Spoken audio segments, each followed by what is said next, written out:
En nuestro bloque de entrevista damos la bienvenida al director del Catastro, el señor Francisco Ruiz Díaz, para hablar un poco acerca de los lineamientos de la fiscalidad inmobiliaria para lo que va a ser este año, de cara ya al 2019. ¿Cómo está, director? Gracias por venir. Buenos días, Edgar. Feliz año nuevo a vos y a toda la audiencia de La Mañana Pro. Bien, director, nos hacíamos eco de esta conferencia de prensa en la cual ya hacía mención de la base impositiva, ¿no? Para tener en cuenta también de estos ajustes que se dan también, que tienen que ver con el informe del Banco Central, medida por el IPC también esto, y de qué manera las personas hoy día pueden saber cuánto tienen que pagar de impuesto y qué se tiene en cuenta para esto. Asimismo, esta semana hemos anunciado que el pasado 28 de diciembre el Poder Ejecutivo promulgó el decreto 1001 por el cual se pone en vigencia los nuevos valores fiscales inmobiliarios tanto para los inmuebles urbanos como rurales, con diferentes clasificación, vamos a decir, diferente clasificación en materia de uso de suelo, ¿verdad? Bueno, entonces estuvimos presentando los resultados de ese decreto y ahí una de las cosas que anunciamos también es una de las novedades, es que toda esta información está disponible a través de la web de Catastro, www.catastro.gov.py, y hay dos maneras de acceder. Una es a través de la consulta de los inmuebles clasificados por urbano o rural, o la otra es un icono en donde figura Impuesto Inmobiliario 2019, tiene acceso a la información completa por distrito, por municipio. Entonces, esa información está disponible y es muy relevante porque dentro del marco de la transparencia tiene que existir esa relación entre gobernantes y gobernados, ¿verdad? Y el vínculo generalmente entre gobierno y ciudadanía es el impuesto. Y en este caso estamos hablando del impuesto a la tierra. Y la tierra, a su vez, según el artículo 109 de la Constitución Nacional, la tierra tiene que cumplir dos funciones, dos tipos de funciones, una función económica y una función social. Por eso es que nosotros también utilizamos esa clasificación del suelo, tanto urbano como rural. Entonces los suelos urbanos quedan reservados para un fin social, que es que las personas puedan desarrollar determinadas actividades, por ejemplo, actividades comerciales, o bien utilizar el suelo como vivienda, y en la clasificación de los suelos rurales, que se pueda utilizar para una actividad económica, sea agrícola, ganadera, silvícola, ¿verdad? Para que los televidentes puedan entender, ¿en cuánto queda, de acuerdo al ajuste que ustedes observaron, el impuesto inmobiliario para este 2019? En este año, en el 2019, todos los inmuebles, tanto urbanos como rurales, aumentan en 4,1%.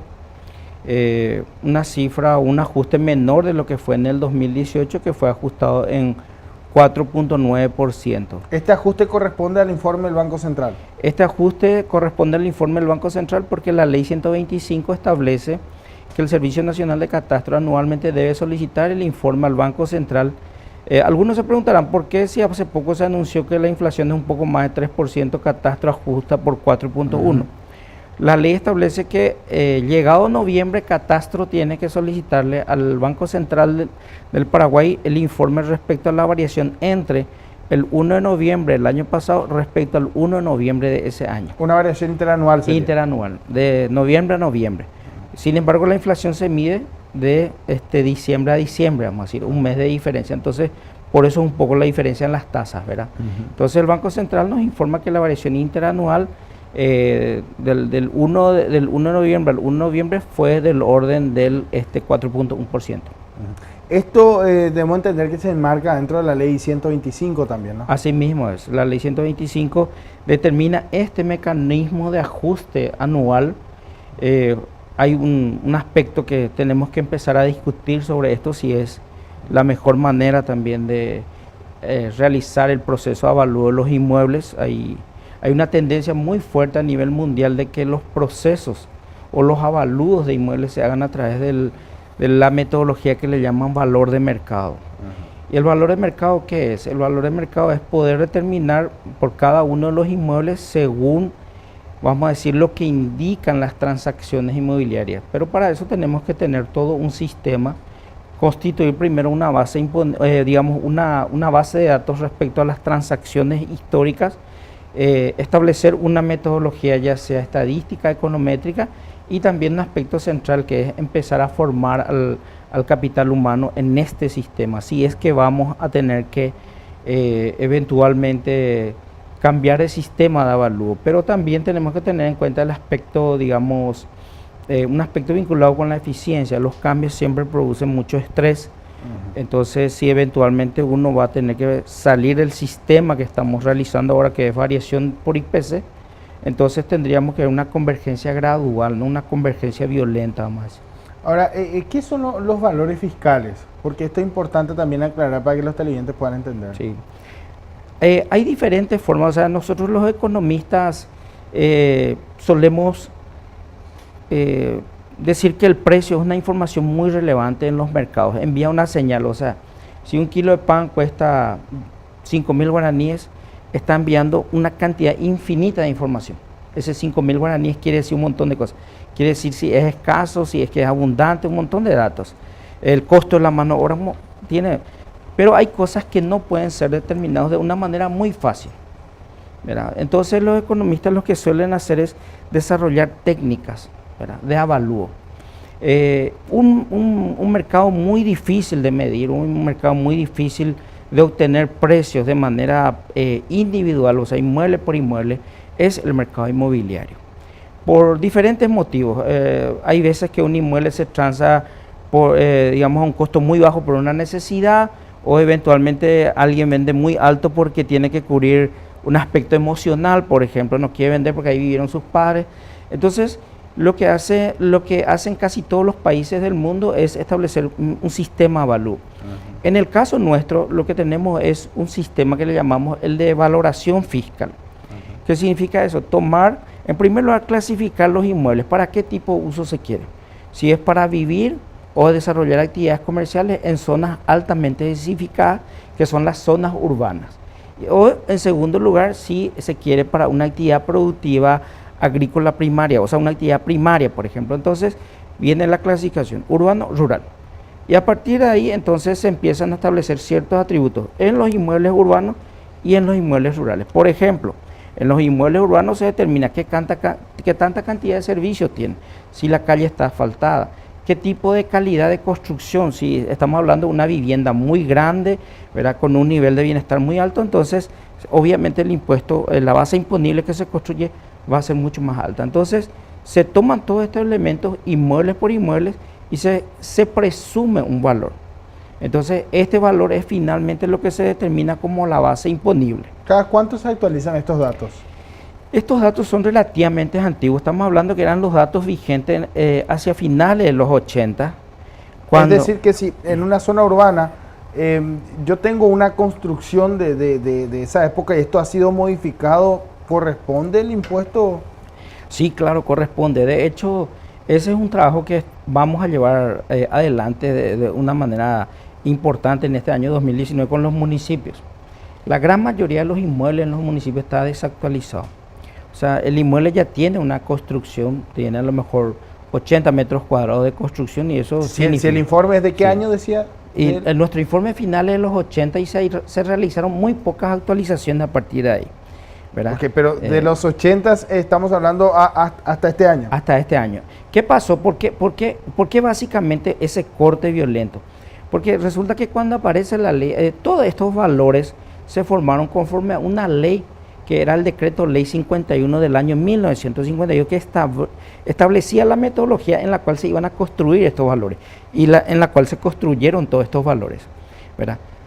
Cuando llega digamos, la reforma tributaria deroga el decreto ley 51-52 y la pregunta era, bueno, ¿cómo vamos haciendo el avalúo? Entonces, es lo que dice el decreto, o sea, lo que dice la ley la ley 125 determina de que todos estos valores vigentes iban a estar, digamos, hasta el año 1991 iban a tener la vigencia normal, pero a partir de ese año se iban a ajustar por variación de IPC.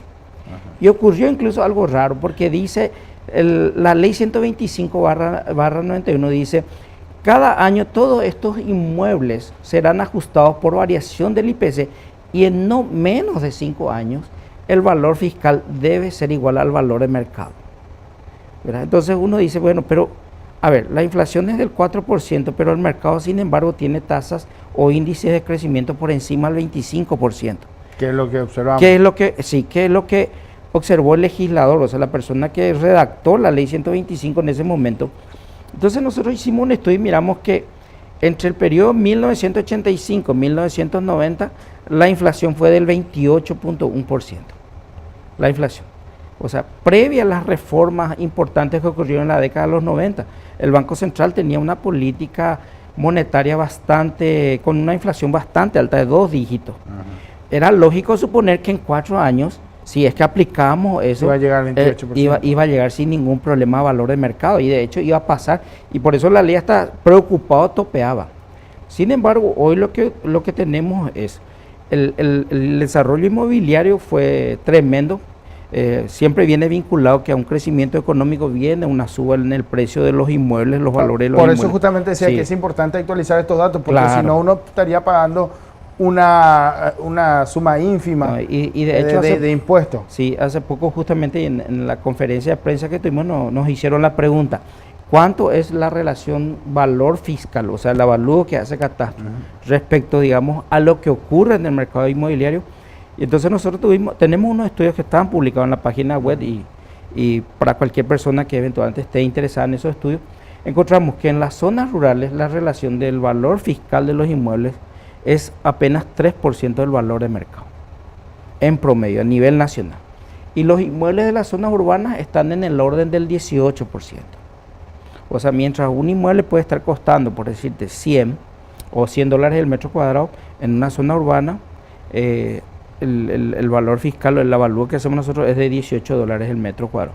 Tenemos un caso, por ejemplo, en ese estudio se resalta esto, Manorá, era la zona de Manorá, el barrio Manorá de Asunción, un metro cuadrado hasta $1.600.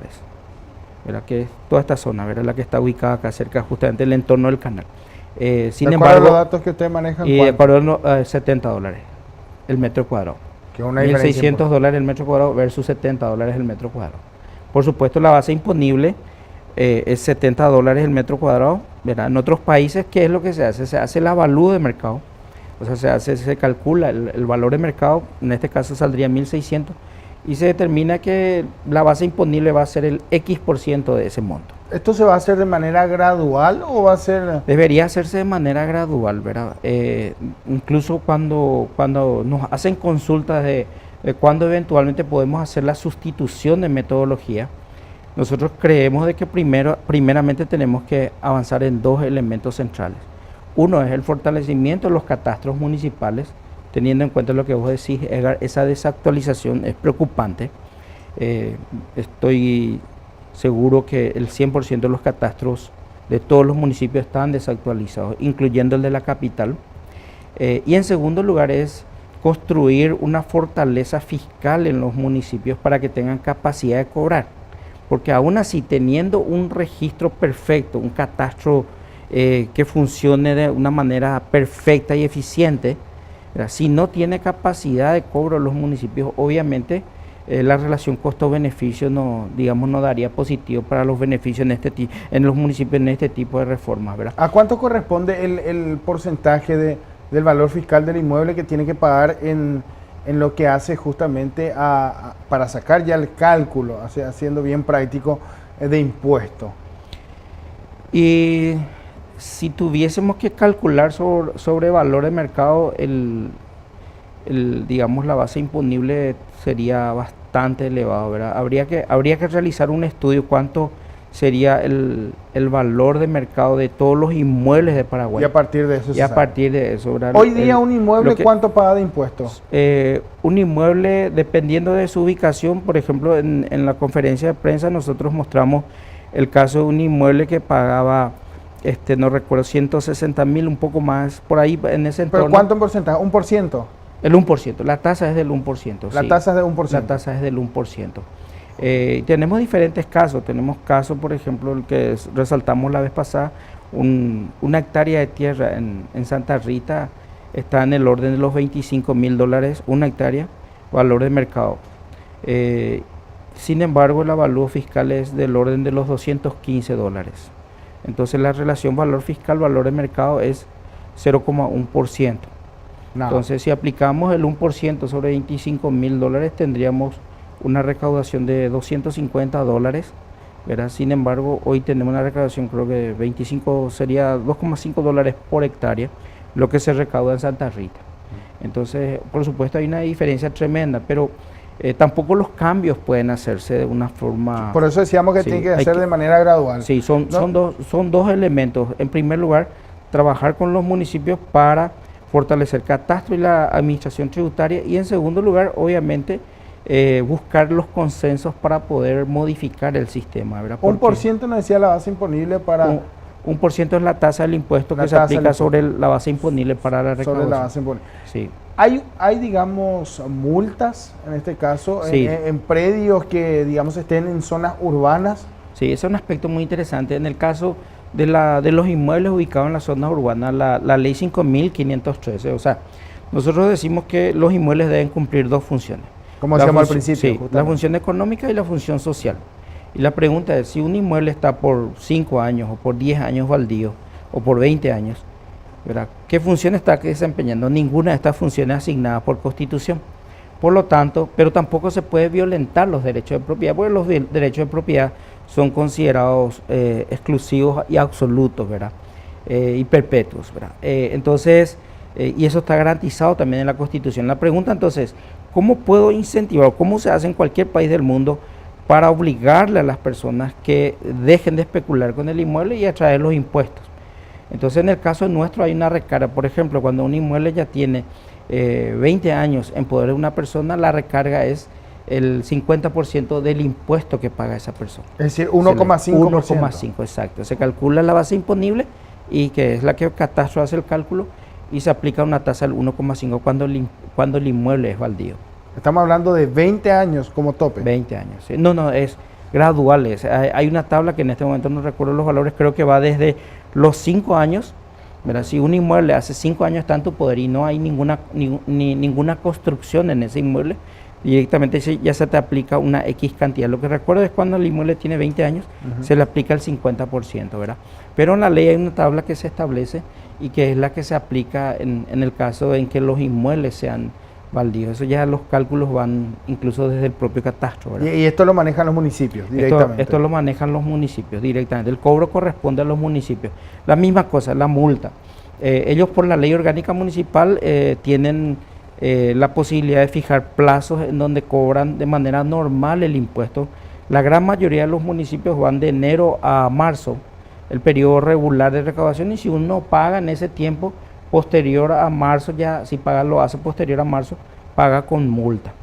¿Ustedes el manejan atraso. datos de cuánto se recaudó el año pasado en materia de impuestos? Tenemos datos porque ahora estamos cerrando 2018 y todavía nos falta recibir un reporte. Hay una forma indirecta que nosotros calculamos, ¿verdad? Pero en el caso, por ejemplo, del 2017 se recaudó 85 millones, el dato que tenemos nosotros de 85 una millones de estimación que dólares. hicimos, 85 millones de dólares. Y lo que se podía haber recaudado, según el dato que tenemos, la información digamos, tomando en cuenta el sistema de valor fiscal, el avalúo según el valor fiscal, sería de aproximadamente 350 millones de dólares, lo que se debía haber recaudado. Entonces tenemos una morosidad bastante alta en materia de recaudación del impuesto inmobiliario. Por eso digo, vamos a suponer que queremos alzar la tasa para recaudar más, ¿verdad? Claro, no significa que se va a lograr. No tampoco. significa, al contrario, sí, incluso es lo que siempre dicen también en el mundo de la fiscalía, sería cazar en el zoológico, ¿verdad? Porque iríamos contra ese 20% del contribuyente, de los contribuyentes que pagan, mientras el 80% va libre. Incluso si me alzan el impuesto y yo estaba pagando regularmente, probablemente yo deje de pagar. Ahora, y la ¿qué morosidad sucede puede aumentar. en este caso que se busca regularizar la situación? ¿Cuáles son los casos más comunes en este caso que se da por lo que las personas no cumplen con pagar sus impuestos? Porque hay casos en donde se realizan la compra-venta de terreno, inmuebles, en donde las personas no son los titulares, hay títulos que no están a su nombre. ¿Cuáles son los casos más comunes? Y los casos más comunes son aquellas personas que no entran digamos, en un flujo formal en un determinado periodo de tiempo. O sea, si vos no tenés necesidad de vender tu casa, ¿verdad? Es probable que digamos que tengas 10 años de de morosidad del impuesto, que hace 10 años que no estés pagando el impuesto. Las personas recién van y cumplen puntualmente en ese año cuando tengan que realizar algún trámite. Por ejemplo, en catastro ningún expediente puede ingresar si no viene acompañado de la factura de pago del impuesto inmobiliario. Tiene que estar al día. Tiene que estar al día. También la misma exigencia va a los registros públicos, ¿verdad? Y hay instituciones del Estado, ¿verdad?, donde no se pueden hacer ningún trámite si no está acompañado de la factura del impuesto. ¿No hay manera en que puedan ejecutar esto antes? O sea, de meter cierta presión en poder exigir. Sí, de hecho debería hacerse, y eso es un poco lo que ocurrió con la ley 125. En el caso de la ley 125, existía la fortaleza previa a la ley en materia de la recaudación del impuesto inmobiliario, porque el gobierno central recaudaba y aplicaba el impuesto. Entonces, a partir de ahí el gobierno central se preocupa de los impuestos centrales, o sea, el IVA, el IRP, el impuesto. A mano del municipio el impuesto inmobiliario. Nadie se preocupó del tema impositivo. Entonces vos tenés hoy la siguiente situación. Para poder acceder a determinados servicios públicos, vamos a decir, por ejemplo, la prohibición de cédula de identidad, ¿verdad? Vos tenés que estar al día con tu impuesto. Sin embargo, si vos hace 20 años debes tu impuesto inmobiliario, nadie te controla, nadie te exige nada. Inclusive uno puede salir del país. Entonces uno puede sin problema salir del país, tener adeudado 5 años de impuestos, 10 años de impuestos. ¿Por qué? Porque no hubo una preocupación a nivel nacional respecto, digamos, a la eficiencia del impuesto.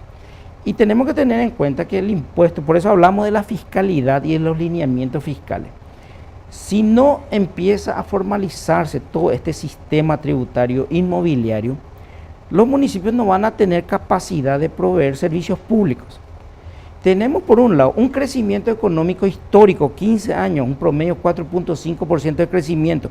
¿Qué implica eso? Aumento del ingreso de la gente en promedio.